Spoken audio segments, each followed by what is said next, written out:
Hello students, welcome to my channel. आज हम लोग क्लास 7th का साइंस चैप्टर 6 चैप्टर का नाम है पौधों में पोषण के सभी प्रश्नों का उत्तर बनाएंगे। प्रश्न 1, सही उत्तर पर सही का चिन्ह लगाइए। ए, हरे पौधों जो अपना भोजन स्वयं बनाते हैं कहलाते हैं स्वपोषी। बी, अमर बेल उदाहरण है, उत्तर होगा परजीवी। सी, पौधों का रसोई घर है पत्ती। कीटभक्षी, डी में है कीटभक्षी पौधा है घटपर्णी। प्रश्न 2, निम्न कथनों में सत्य असत्य कथनों का चयन कीजिए। ए, प्रकाश संश्लेषण में सौर ऊर्जा का रासायनिक ऊर्जा में रूपांतरण होता है, सत्य। बी, जड़ कार्बन डाइऑक्साइड के ग्रहण करने में मदद करते हैं, असत्य। सी, कार्बोहाइड्रेट और ऑक्सीजन प्रकाश संश्लेषण के उत्पाद हैं, सत्य। डी, सभी जीव अपने पोषण के लिए हरे पौधों पर निर्भर करते हैं, सत्य। प्रश्न 3, कॉलम ए के शब्दों का मिलान कॉलम बी से कीजिए। नाइट्रोजन, जीवाणु, रंध्र, पत्ती, क्लोरोफिल, कार्बन डाइऑक्साइड, मशरूम, मृतजीवी, जंतु, विषमपोषी। प्रश्न 4, निम्न कथनों के लिए एक शब्द बताएं। 1, पत्तियों में पाया जाने वाला हरा वर्णक पर्णहरित। 2, जो अपने पोषण के लिए दूसरे पौधों एवं जीवों पर निर्भर करते हैं, परजीवी। 3, ऐसा संबंध जिसमें दो जीव आपस में एक दूसरे से सहयोग करते हैं, सहजीवी संबंध। प्रश्न 5, जीवों में पोषण की आवश्यकता क्यों होती है, उत्तर। जीवों की वृद्धि, विकास एवं रखरखाव के लिए ऊर्जा चाहिए और ऊर्जा प्राप्त करने के लिए जीवों को पोषण की आवश्यकता होती है। प्रश्न 6, हरे पौधों में खाद्य संश्लेषण प्रक्रिया का वर्णन कीजिए। हरे पौधों में खाद्य संश्लेषण के लिए कार्बन डाइऑक्साइड, जल और प्रकाश की आवश्यकता होती है। हरी पत्तियां जिसमें क्लोरोफिल होती है, सूर्य के प्रकाश की सहायता से कार्बन डाइऑक्साइड और जल का उपयोग कर कार्बोहाइड्रेट बनाता है और ऑक्सीजन मुक्त करता है। कार्बन डाइऑक्साइड कार्बोहाइड्रेट कोशिकाओं की वृद्धि करने में सहायक होता है और स्टार्च के रूप में जमा होती है। प्रोटीन के संश्लेषण के लिए नाइट्रोजन की आवश्यकता होती है, लेकिन वायुमंडल से सीधे रूप में प्राप्त नहीं करती। मिट्टी में पाए जाने वाले जीवाणु गैसीय नाइट्रोजन को उपयोगी यौगिक में बदल देते हैं। ये उपयोगी यौगिक जल के साथ अवशोषित करता है।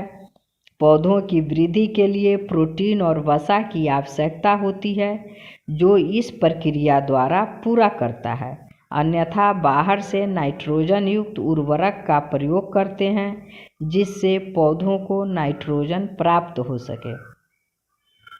प्रश्न 7, कैसे प्रदर्शित करेंगे कि प्रकाश संश्लेषण के लिए सूर्य का प्रकाश अनिवार्य है, उत्तर। एक पौधा को बगान में जहां सूर्य का प्रकाश पौधे तक पहुंच रहा है और उसी प्रजाति का एक पौधा बल्ब के प्रकाश वाले रूम में रखते हैं। प्रतिदिन दोनों पौधों को जल देते हैं। एक सप्ताह के बाद दोनों पौधों का निरीक्षण करते हैं। हम पाते हैं कि रूम में रखा पौधा की अपेक्षा बगान में रखे पौधे की वृद्धि अधिक होता है। दूसरे तीसरे सप्ताह बाद देखते हैं कि रूम में रखा पौधा की पत्तियां पीले होने लगी और वह सूख गया।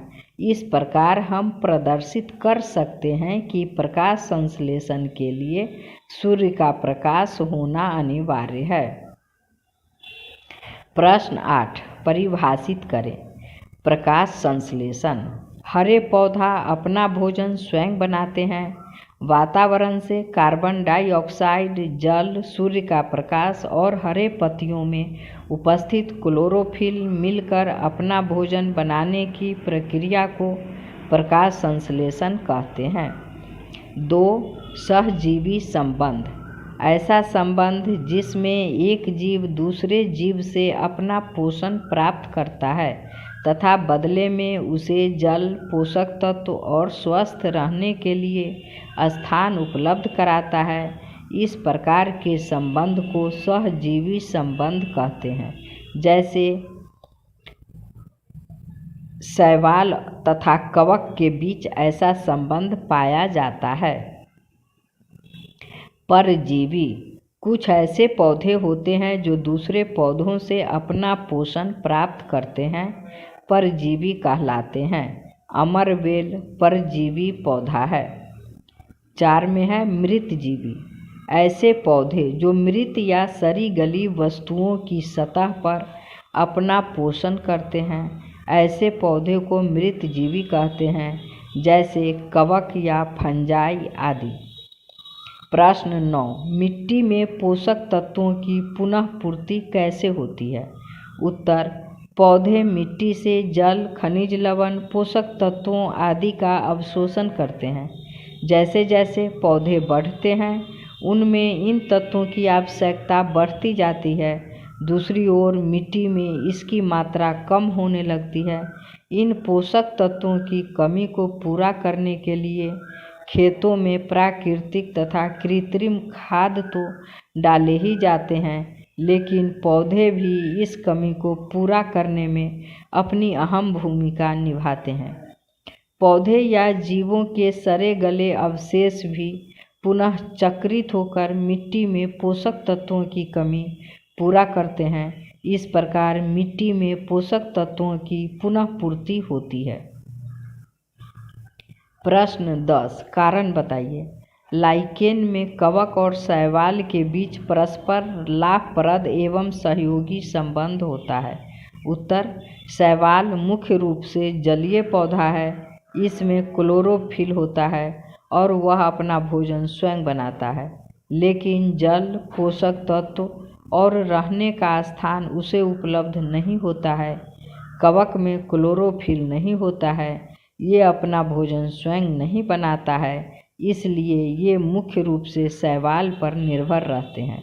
शैवाल से ये अपना पोषण प्राप्त करते हैं और बदले में उसे जल, पोषक तत्व और रहने का स्थान उपलब्ध कराते हैं। इस प्रकार लाइकेन में कवक और शैवाल के बीच परस्पर लाभप्रद एवं सहयोगी संबंध होता है। 2. सूर्य सभी जीवों के लिए ऊर्जा का शाश्वत स्रोत है। उत्तर। सभी जीवों की अपनी जीवन संबंधी अनेक क्रियाएं करने के लिए ऊर्जा की जरूरत पड़ती है। सूर्य ऊर्जा का एक प्रत्यक्ष और वृहत स्रोत है। यह पृथ्वी तल पर वायु प्रवाह और जल चक्र को शक्ति प्रदान करता है। पृथ्वी तल पर जीवन चक्र इसी सूर्य ऊर्जा के कारण ही अनवरत चलते रहता है। यहाँ कार लिखा गया है, इसे आप लोग कारण लिखेंगे। के कारण ही अनवरत चलते रहता है। प्रकाश संश्लेषण द्वारा पेड़ पौधे इस ऊर्जा का उपयोग अपने खाद्य पदार्थ तैयार करने में अर्थात खाद्य संश्लेषण में करते हैं। इन्हीं खाद्य पदार्थों के द्वारा मनुष्यों और जानवरों का इस धरती पर लालन पालन होता है। यदि धरती पर सूर्य ऊर्जा का आना बंद हो जाए तो धरती पर सभी जीवों के जीवन चक्र समाप्त हो जाएंगे। अतः हम कह सकते हैं कि सूर्य सभी जीवों के लिए ऊर्जा का शाश्वत स्रोत है। 3. पत्तियां पौधों का रसोई घर है। उत्तर। सूर्य की ऊर्जा संग्रह करने में क्लोरोफिल को पत्तियां सहायता करता है। वातावरण में से CO2 का मतलब कार्बन डाइऑक्साइड गैस, खनिज लवण और जल का संग्रह भी पत्तियां करता है। प्रकाश संश्लेषण क्रिया करता है और पेड़ के सभी भागों में पोषक तत्वों को वितरित करता है। अतः हम कह सकते हैं कि पत्तियां पौधों का रसोई घर है। Thanks for watching.